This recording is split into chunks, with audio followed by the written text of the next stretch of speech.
ఆమేన్.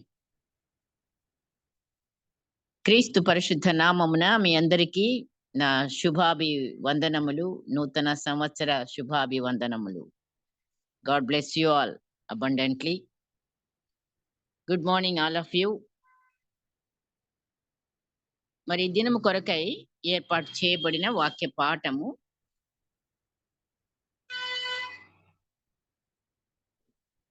ఇర్మియా గ్రంథము 29వ అధ్యాయము 11వ వచనం. ఇర్మియా 29 11వ వచనం చదువుతున్నానండి. నేను మిమ్మును గూర్చి ఉద్దేశించిన సంగతులను నేనెరుగుదును. రాబోవు కాలమందు మీకు నిరీక్షణ కలుగునట్లుగా అవి సమాధానకరమైన ఉద్దేశములే కానీ హానికరమైనవి కావు. ఇదే యెహోవా వాక్కు. హల్లెలూయా. దేవుడు తన పరిశుద్ధ వాక్కులను మనందరి హృదయములలో ఫలింపచేయునుగాక. నిజంగా మరి ఈ యొక్క నూతన సంవత్సరంలో ప్రవేశించడానికి దేవుని యొక్క మహాకృప మనకు తోడై ఉన్నది.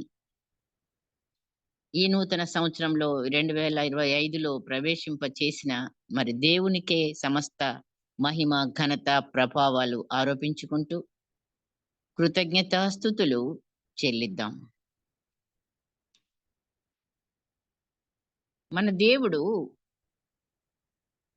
మనను గురించంట ఉద్దేశించాడు సంగతులను. ఆ సంగతులు ఏమిటో నేనెరుగుదును అంటున్నాడు. మనకు తెలియదుగా కదా, మనకు తెలియదు. రేపేం జరుగునో మనకు తెలియదు.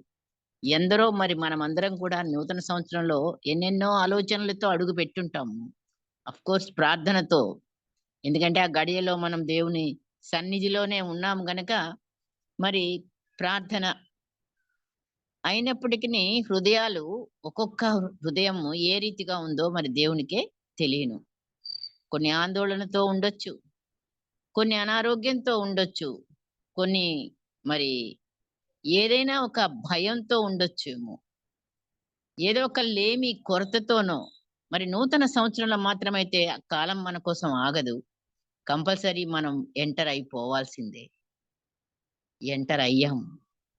అలా చేసిన దేవుడు మనకు తోడై ఉన్నాడని మన విశ్వాసాన్ని మరి ఆయన బలపరిచే దేవుడు, మనకు నిరీక్షణను కలుగజేసే దేవుడు. అందుకే మనతో అంటున్నాడు ఆయన, ఇదిగో యుగ సమాప్తి వరకు నేను మీకు తోడై ఉన్నాను, తోడై ఉన్నాను అంటున్నాడు. అంతేనా? యెహోవా నిత్యము నిన్ను నడిపించును. నిత్యము. ఒక్కొక్క మాటని మన హృదయ అంతరంగంలో తీసుకోవాలి. నిజంగా మరి ఆయన మన కొరకు ఏవేవైతే ఉద్దేశించాడో సంగతులు ఆయన ఎరుగును. అయితే ఆ సంగతులు ఏంటి అని మాత్రం చెప్తున్నాడు ఇక్కడ. ఏం సంగతిలో కాదు గాని, ఆ రాబోవు కాలమందు మీకు నిరీక్షణ కలుగునట్లుగా అవేంటంట సమాధానకరమైన ఉద్దేశములే కానీ హానికరమైనవి కావు. భయపడాల్సిన పని లేదు అంటున్నాడు అనమాట. సో ధైర్యం మనకి కావాలి. ధైర్యం తెచ్చుకొనుడి అంటాడు కదా. ధైర్యం మనం తెచ్చుకోవాలి. ధైర్యంగా ముందుకు అడుగు వెయ్యాలి. ఆయన మనకు తోడై ఉన్న దేవుడు, నిత్యము కూడా తోడై ఉన్న దేవుడు, నడిపిస్తున్న దేవుడు. అంత మాత్రమేనా, భవిష్యత్తు ఆయన చేతిలో ఉన్నది. 100% మనకే తెలీదు, కానీ ఆయన చేతిలో మన భవిష్యత్తు ఉన్నది. ఇంకెందుకు భయం? ఎవరి చేతిలో లేదు, ఆయన చేతికే మనం ప్రతిరోజు మన చేతుల్ని అప్పగించుకుంటున్నాం. కనుకనే మన కొరకు ఆయన ఉద్దేశించినవన్నీ అంట మన మేలు కొరకే, మన నిరీక్షణ కొరకే, మన విశ్వాసమును అభివృద్ధి చేయుట కొరకే అనేది మాత్రం గ్యారంటీ. దావీదు చూడండి ఏమంటున్నాడో, యెహోవా ఆలోచన సదాకాలము నిలుచును, ఆయన సంకల్పములు తరతరములకు ఉండును అంటున్నాడు. కీర్తన 33:11 చూస్తే. అవును. ఆయన ఆలోచనలు సదాకాలము నిలుచును. ఆయన నిన్న, నేడు, నిరంతరము ఏకరీతిగా ఉండే దేవుడు, మార్పులేని దేవుడు, మాట ఇచ్చి నెరవేర్చే నమ్మదగిన దేవుడు. కనుకనే ఆయన ఏదైతే ఆలోచిస్తున్నాడో అవి సదాకాలము నిలిచే ఆలోచనలు. మన ఆలోచనలు ఈ రోజు ఒకలాగుంటాయి, రేపు ఒకలాగుంటాయి, ఇంకో రోజు ఇంకోలాగుంటాయి. మన ఆలోచనలకి అసల నిలకడ అనేది ఉండదు కదా! అవును. ఉండదు. కానీ దేవుని ఆలోచన సదాకాలము నిలిచే. ఆయన సంకల్పములు తరతరములకు ఉండేవి. ఇంకొక మాట గూడా మరి దావీదు చెప్తున్నాడు. యెహోవా నా దేవా, నీవు మా ఎడల జరిగించిన ఆశ్చర్య క్రియలను, మా ఎడల నీకున్న తలంపులను బహు విస్తారములు. వాటిని వివరించి చెప్పేదననుకుంటినా అవి లెక్కకు మించి ఉన్నవి అంటున్నాడు. కీర్తన 40వ అధ్యాయం 5వ వచనంలో. అలాగే కీర్తన 139 17, 18 వచనాల్లో కూడా ఇవే మాటలు మనం చూస్తామండి. దేవా, నీ తలంపులు నాకెంత ప్రియమైనవి, వాటి మొత్తమెంత గొప్పది, వాటిని లెక్కించెదననుకొంటినా అవి ఇసుక కంటెను లెక్కకు ఎక్కువై ఉన్నవి. ఇసుక కంటే, ఇసుకను ఎవరైనా లెక్క పెట్టగలమా? కానీ ఇసుక కంటే కూడా లెక్కకట ఎక్కువై ఉన్నవంటే ఏమని లెక్కించేదని అనుకుంటే మనము తప్పులో పడతాం. లెక్కించలేనన్ని మరి ఆయన తలంపులు మన ఎడల. అందుకే అవి నాకెంత ప్రియమైనవి. అందుకే ఆయన తలంపులకు, ఆయన యొక్క మరి ఉద్దేశములకు మనము ధైర్యంగా, సంతోషంగా కృతజ్ఞతలు చెల్లిస్తూ మనం ముందుకి సాగాలి అనేది. దావీదు తన జీవిత అనుభవంతో, దేవునితో తనకున్న సహవాసంతో మరి దేవుని యొక్క హృదయానుసారుడు అనే బిరుదును లేదా సాక్ష్యమును ఆయన పొందుకున్నాడు. కాబట్టి మరి మనకి ఎంతో మరి హృదయంలో ధైర్యం. ఎందుకంటే ఆయన మన కొరకు ఎప్పుడు మేలు చేసే దేవుడే. హానికరం ఎప్పుడు లేదు. సమాధానకరమైన ఉద్దేశములే ఉద్దేశించాడు అని చెప్తున్నాడు. కాబట్టి మనము ఏ విషయంలో కూడా అనుమానము లేదా భయము, లేకపోతే అవిశ్వాసంలో పోవడమా, లేకపోతే జారిపోవడమా, కృంగిపోవడమా ఇవి మనకి ఉండడానికి లేదు. ముందుకు నడవాల్సిన వాళ్ళమే. ఆయన తట్టు చూస్తూనే మరి ఈ నూతన సంవత్సరంలో మరి మనము ఆయన దాచి ఉంచిన మేలులను పొందుకునే బిడ్డలముగా ఉండాలి. ఉందాము. ఇంకొకటి మరి పౌలు గారు అంటున్నాడు ఇలాగా, దేవుడు తన్ను ప్రేమించు వారి కొరకు ఏవి సిద్ధపరిచెనో అవి కంటికి కనబడలేదు, చెవికి వినబడలేదు, మనుష్య హృదయమునకు గోచరము కాలేదు. కొరింథీయులకు రాసిన మొదటి పత్రిక 2వ అధ్యాయం 9లో ఈ మాట మనం చదువుతాం. మరి 10వ వచనంలో కూడా చూస్తే, మనకైతే దేవుడు వాటిని తన ఆత్మ వలన బయలుపరిచి ఉన్నాడు. అవును. ఆయన మన కొరకు ఏం దాచి ఉంచాడు, ఏం సిద్ధపరిచి ఉంచాడు, అవి చెవికి వినపడలేదు, హృదయమునకు గోచరం కాలేదు, కంటికి కనబడలేదు. అలాంటిది మన కొరకు ఆయన దాచి ఉంచాడండి. ఏం సిద్ధపరిచాడు? క్రొత్త ఆకాశమును, క్రొత్త భూమిని చదివారు కదా ఇందాక. మరి అట్లాగే మనకు కొత్త ఆకాశమును, క్రొత్త భూమిని ఆయన సిద్ధపరిచాడు. దేవుని ఉద్దేశములు, ఆయన తలంపులు నిత్యము నిలిచేవి. ఆయన నమ్మదగిన దేవుడు. ఆయన ఆలోచనలు మారవు. ఆయన మారని దేవుడు. మార్పులేని దేవుడు. అందుకే ఇంకొక మాట మరి యాకోబు గారు 1వ అధ్యాయం యాకోబు 17వ వచనం చూస్తే, శ్రేష్టమైన ప్రతి ఈవియు, సంపూర్ణమైన ప్రతి వరమును పరసంబంధమైనదై జ్యోతిర్మయుడగు తండ్రి యొద్ద నుండి వచ్చును. అవును, తండ్రి యొద్ద నుండి వచ్చే వరం ఏంటండి? శ్రేష్టమైన ప్రతి ఈవియు, సంపూర్ణమైన ప్రతి వరం. సంపూర్ణుడుగా ఆయనే వరముగా, అనగా యేసుక్రీస్తు తన ప్రియ కుమారుడు, మరి పరసంబంధమైన వాడే. ఆయన తండ్రి యొద్ద నుండి మనకు పంపించాడు. నిజంగా ఆయనను మనం పొందుకున్నాం. యెషయా గ్రంథంలో 55:8వ వచనం చూడండి. నా తలంపులు మీ తలంపుల వంటివి కావు, మీ త్రోవలు నా త్రోవల వంటివి కావు. ఆకాశములు భూమికి పైన ఎంత ఎత్తుగా ఉన్నవో మీ మార్గముల కంటే నా మార్గములు, మీ తలంపుల కంటే నా తలంపులు అంత ఎత్తుగా ఉన్నవి అంటున్నాడు దేవుడు. తలంపులు అని అంటున్నారు, ఉద్దేశములు అని అంటున్నాము. ఇప్పుడు దేవుని ఉద్దేశములన్నా, తలంపులన్నా, దేవుని ఆలోచనలన్నా, లేదా సంకల్పములు, దేవుని చిత్తము, ఇవన్నీ కూడా ఒకే అర్థాన్ని సూచిస్తా ఉన్నాయి. కనుక ఈ ఉద్దేశములు, మనను గురించిన ఉద్దేశములు అంటే వ్యక్తిగతంగా ఉద్దేశించిన ఉద్దేశాలు, ప్రజలందరి కొరకు ఆయన చేసిన ఉద్దేశం ఏంటి? అందరికీ సమానమైనది ఒక ఉద్దేశం. అదేంటండి? అదే ఆయన రక్షణ ప్రణాళిక. ప్రణాళికలన్నా, ఉద్దేశాలన్నా, తలంపుల ఆలోచనలు, ఇవన్నీ కూడాను ఒక అర్థాన్నే మనం కలిగి ఉన్నాం.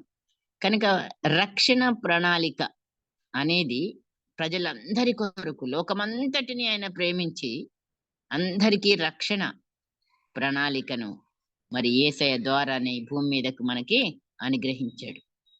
అందుకే యెషయా 65:2వ వచనం చూద్దామా? తమ ఆలోచనలను అనుసరించి చెడు మార్గమున నడుచుకొనుచు లోబడనొల్లని ప్రజల వైపు దినమంతయు నా చేతులు చాపుచున్నాను అంటున్నాడు తండ్రి అయిన దేవుడు ప్రేమతో. అవును, మన ఆలోచనలు ఎట్లుంటాయంటే, మన మార్గములు ఏంటి అంటే ఇక్కడ చెప్పేశాడు. మన ఆలోచనలు లోబడనొల్లనివి, మన మార్గములు చెడు మార్గములు.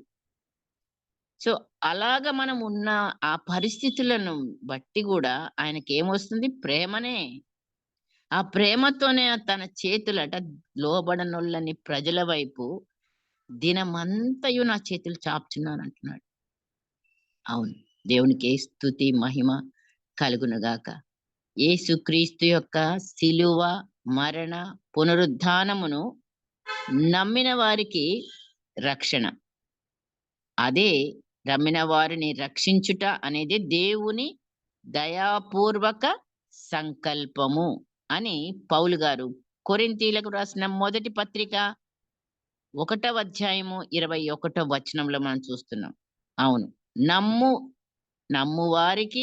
నమ్ము వారిని రక్షించుట అది దేవుని యొక్క దయా సంకల్పము. మనందరినీ కూడా రక్షింపబడి చేశాడు. మనం రక్షించబడ్డాము. ఇప్పుడు రక్షించబడిన మనలను ఏం చెయ్యాలని కొత్త సంవత్సరంలో ప్రవేశపెట్టాడు దేవుడు. ఇంకా ఆయుష్ని పొడిగించాడు దేవుడు. రక్షించబడ్డాము, పరిశుద్ధులంగా తీర్చబడ్డాము, నీతిమంతులం అయ్యాము కదండి. అవును, ఈ స్థితిలో మనం ఉన్నాము. మనకిప్పుడు నూతన సంవత్సర ప్రవేశం అనుగ్రహించాడు. ఎందుకు?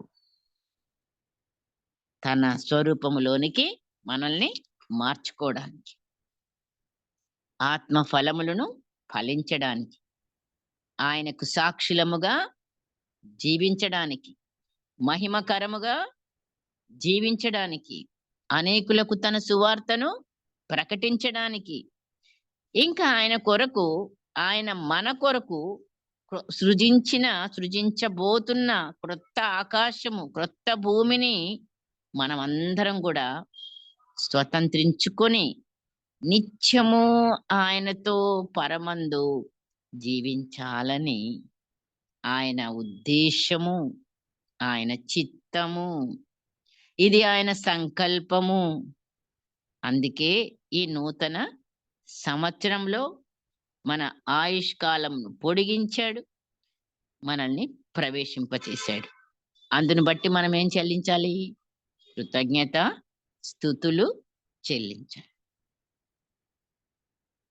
ఈ రక్షణ ఆనందంతో మనం పరిశుద్ధులముగా జీవిస్తున్నాము. సరే, మరి దేవుని ఉద్దేశములు, దేవుని ప్రణాళికలకు మన యందు సంపూర్ణముగా ఏం కావాలండి? నెరవేర్చబడాలని.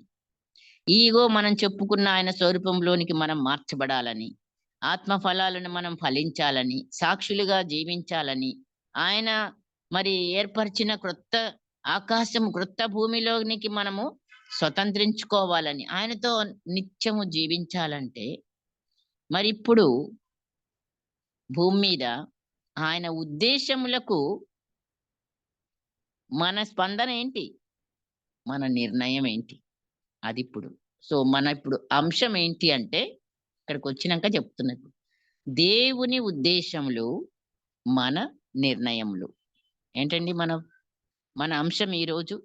దేవుని ఉద్దేశములు, మన నిర్ణయములు. అవును, ఆయన ఉద్దేశించాడు, ఆయన ప్రణాళికలు వేశాడు, ఆయన చిత్తం బయలుపరుస్తున్నాడు. అయితే మన యందు సంపూర్ణంగా ఆ ఉద్దేశాలు నెరవేర్చబడాలంటే, ఆ ఆలోచనలు, ఆ తలంపులు, ఆ దేవుని చిత్తము మన యందు ఏమవ్వాలి?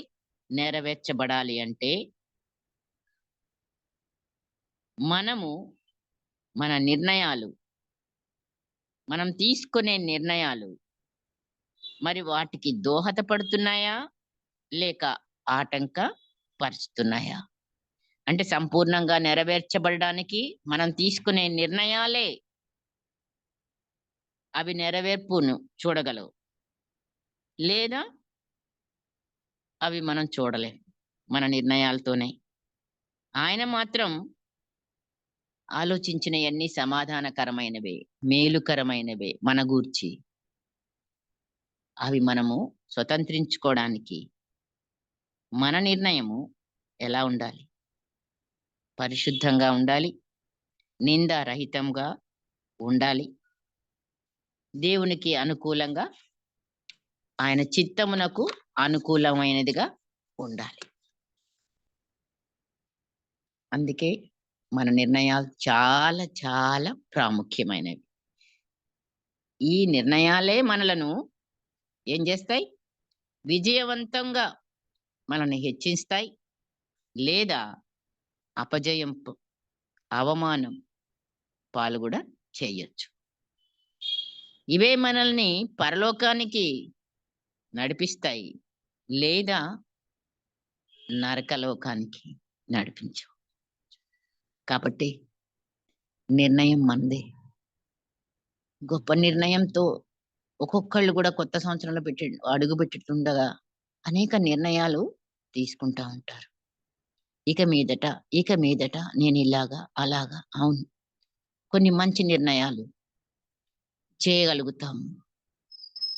మరి దానికి ఆ నిర్ణయాల ద్వారా దేవుని ఉద్దేశం ఏంటి? దేవుని ఉద్దేశాలు మన జీవితంలో ఎలా నెరవేర్చబడతాయి? మన అపజయం పాలు ఎన్నోసార్లు అపజయాలు మనని వెంటాడుతుంటాయి. కొన్నిసార్లు తప్పుడు నిర్ణయాలు తీసుకోవడం వల్ల. అవును కదా? జీవితంలో ఒక్కసారి వెనక్కి చూస్తే మరి మనం తీసుకున్న నిర్ణయాల ద్వారా అన్ని మేలులే జరిగాయా? ఒక్కొక్కసారి మోసపోయాం కదా, నిర్ణయాల ద్వారా మనం తీసుకున్న నిర్ణయాలు మనల్ని ఓడింపజేశాయా? ఓటమి పాలు చేశాయా? దేవునికి దూరం చేశాయా? కుటుంబానికి దూరం చేశాయా? ఇంకా ఆత్మీయ జీవితంలో వెనకబడజేశాయా? ఏ నిర్ణయం తీసుకున్నామో మనం పరిశీలించుకుంటూ, ప్రభువా, నీ తోడు మాకుంది, నీ నడిపింపు మాకుంది, నీ వాగ్దానం మాకుంది అని నీ ఉద్దేశాలను నా యందు పరిపూర్ణంగా మరి అవి నాకు నిరీక్షణ కలుగునట్లుగా సమాధానకరమైనవేనా ఉండడానికి మరి నా నిర్ణయం ఏంటి? దావీదు, సౌలు జీవితాలు చూద్దాము. కొందరు జీవితాలు జస్ట్ క్లుప్తంగా. దావీదు, సౌలు ఇద్దరు కూడా అభిషేకించబడిన ఇశ్రాయేల్ రాజులే కదా. దావీదుకైతే మంచి, అంతకంటే గొప్ప రాజు ఇశ్రాయేలులో ఇక లేడు, అంత పేరొచ్చింది. మరి అదే సౌలు, నిజంగా ఆయనను కూడా అభిషేకించారు దేవుడు. మరి ఇశ్రాయేలులకి మొట్టమొదటి రాజుగా కూడా ఆయనని నిలబెట్టాడు దేవుడు. దేవుడు పక్షపాతి కాడు కదా. దేవుడు అందరినీ సమానంగానే ప్రేమించే దేవుడు. అయితే మన నిర్ణయాలతోనే అది ఇక్కడ బాగా నేర్చుకుందాము. మనం ఏమి నిర్ణయం తీసుకుంటే దాని యొక్క ఫలితం మనకే. కాబట్టి వీళ్ళ జీవితాలలో ఒకసారి మనం అవుట్లైన్స్ చూస్తున్నాము. దావీదు వంశము నుండి యేసయ్య జన్మించాడు. మరి ఆయన ప్లస్ పాయింట్స్ మనకు తెలుసు. ఆయన గొర్రెల కాపరి, కవి, గొల్యాతును చంపాడు, మరి యుద్ధ వీరుడు. ఇవన్నీ కూడా ప్లస్ పాయింట్స్ ఉన్నాయి ఆయనకి. అంటే ఆయనలో మైనస్ పాయింట్స్ కూడా మనకు తెలుసు. అవును, వ్యభిచార పాపం బత్షెబాతో. అంతేకాదు, ఆమె భర్తను ఊరియాను హత్య చేయించాడు. మరి తన కుమారులు కూడా తప్పుల్లో పడ్డప్పుడు వాళ్ళని క్రమశిక్షణలో పెట్టలేకపోయాడు దావీదు. ఆ తప్పులను మరి ఆయన ఖండించలేదు లేదా శిక్షించలేదు కూడా. సో కొన్ని మైనస్ పాయింట్స్ కూడా మనం దావీదులో చూస్తాం. అయితే దేవుడు ఎందుకు మరి ఆయనని నా హృదయానుసారుడు, నా ఇష్టానుసారుడైన కుమారుడు అని చెప్పగలిగాడు? ఎందుకు అంటే దేవుని ఆజ్ఞలను ఆయన పాటించాడు. అంతేనా? మరి తప్పు తెలుసుకున్నాడు. తను చేసిన తప్పు దేవుడు చూపించగానే వెంటనే హృదయపూర్వకంగా పశ్చాత్తాపపడ్డాడు. మళ్ళీ ఆ తప్పుని రిపీట్ చేయలేదు. అంతేకాదు, దేవుని గుణలక్షణాలు దావీదులో ఉన్నాయి. ఏంటి? దయాగుణం. దేవుడు దయామయుడు కదా, క్షమామయుడు. ఆ క్షమాగుణం దావీదులో ఉంది, దయాగుణం దావీదులో ఉంది. మరి మేలు చేసే గుణం దావీదులో ఉంది. అంతే, ఆయనలో దేవుని ఉద్దేశాలను మరి నెరవేర్చబడడానికి ప్రతిసారి నిర్ణయం ఎలా తీసుకున్నాడండి? అవును, యుద్ధానికి వెళ్ళాలా వద్దా, మరి ఏం చేయాలి ఇప్పుడు నేను అని ప్రతి విషయంలో కూడా దేవుణ్ణి మరి అడిగి ఆయన ముందుకు నడిచాడు. అందుకే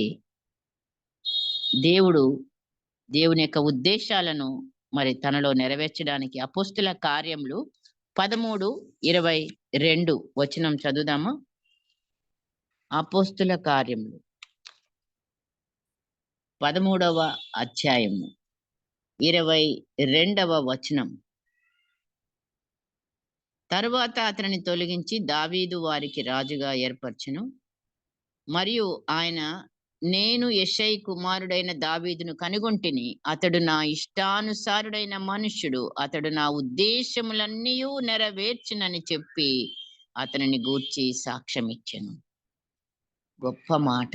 ఆయన ఉద్దేశములన్నీ కూడా నెరవేర్చడానికి సిద్ధపడ్డాడు దావీదు. గనుకనే ఆయన దేవునికి ఇష్టానుసారమైన వ్యక్తిగా. మరి అదే సౌలు యొక్క జీవితాన్ని కూడా పరిశీలిస్తే మనం, ఆయన రాజ్యాన్ని, సింహాసనాన్ని, చివరికి ప్రాణాన్ని కూడా పోగొట్టుకున్నాడు. మనిషి అయితే ఆకారానికి చాలా ఎత్తైన వాడు, మంచి యుద్ధ వీరుడే. కాకపోతే ఆయనలో అన్ని దేవుడు ఆయనకి కూడా క్రొత్త మనసు ఇచ్చాడు. అంటే మారు మనసు మనం పొందినట్టుగానే రక్షణ పొందాము, మారు మనసు పొందాము, దేవుళ్ళో నడుస్తున్నాము, పరిశుద్ధులమనే. అట్లాగే ఆయన కూడా కొంతవరకు నడిచి తర్వాత ఏమైంది? ఆయనలో దావీదు పట్ల అసూయ, పగ, అది ద్వేషంగా మార్చబడి చంపాలని వెతికాడు. ఎన్నో మరి ప్రయత్నాలు చేశాడు. దేవుని ఆజ్ఞకు అవిధేయత చూపాడు. సొంత నిర్ణయాలు చేశాడు. దురాత్మ చేత పీడించబడ్డాడు. కనుక ఆయనను దేవుడు మరి విసర్జించాడు. అంతేకాదు ఇంకొక ఇద్దరు విషయాలు కూడా చూద్దాం త్వరగా. మరి వీళ్ళ నిర్ణయాలని మనం చూసిన తర్వాత మరి మనం ఏం కావాలి? అలాంటి మంచి నిర్ణయాలలో మనమున్నప్పుడు దావీదు వలె మనం కూడా మరి ఆయన యొక్క ప్రణాళికలో ఆయన మనకిచ్చే ఆశీర్వాదములు చూడండి. మరి దావీదు యొక్క వంశము నుంచి యేసుక్రీస్తు జన్మించడం మాటలు కాదు, మరి ఆయన జీవించాడు అలాగా. ఒక వ్యక్తే, మానవుడే, బలహీనతలు ఉన్నవాడే అయినప్పటికీ. సో ఇంకొక ఇద్దరు స్త్రీలను మనం చూద్దామా? రూతు, ఓర్పా ఇద్దరు మోయాబు స్త్రీలే. ఇద్దరు నయోమి గారికి కోడళ్ళే. ఇద్దరు అన్యలే. అయితే అత్తగారి ద్వారా దేవుణ్ణి నమ్మారు. మరి అందరూ కూడా, నయోమి తన భర్తను పోగొట్టుకుంది. ఇద్దరు కోడళ్ళు కూడా, మరి నయోమి కుమారులు ఇద్దరు కూడా చనిపోయారు. ఇంకా మరి అక్కడ డిసిషన్స్‌కి వస్తున్నారు. అత్త నయోమి తాను తిరిగి తన దేశానికి వెళ్తున్నాను అని చెప్పినప్పుడు ఇద్దరు కోడళ్ళు కూడా ప్రయాణమయ్యారు. అవును. వెంట రావద్దమ్మా, నేనేం మిమ్మల్ని ఇంకా చూసి, నేను ఒకవేళ ఇప్పుడు పెళ్లి చేసుకున్న నా కొడుకులు మళ్ళీ పెద్దగయి మిమ్మల్ని చేసుకునే అదంతా కూడా కలే. కాబట్టి మీరు తిరిగెళ్ళండి. మీ తల్లిదండ్రుల దగ్గరికి చక్కగా వివాహాలు చేసుకొని సంతోషంగా, సుఖంగా ఉండండి అని చెప్పి వాళ్ళని హెచ్చరిస్తుంది ప్రేమతో. అయితే ఒకామె మరి ఓర్పా లోకాంతట్టే తిరిగింది తన జీవితాన్ని. తల్లిదండ్రుల దగ్గరికెళ్ళిపోవడం, తిరిగి ఆమె తన అన్యులతో కలిసిపోవడం.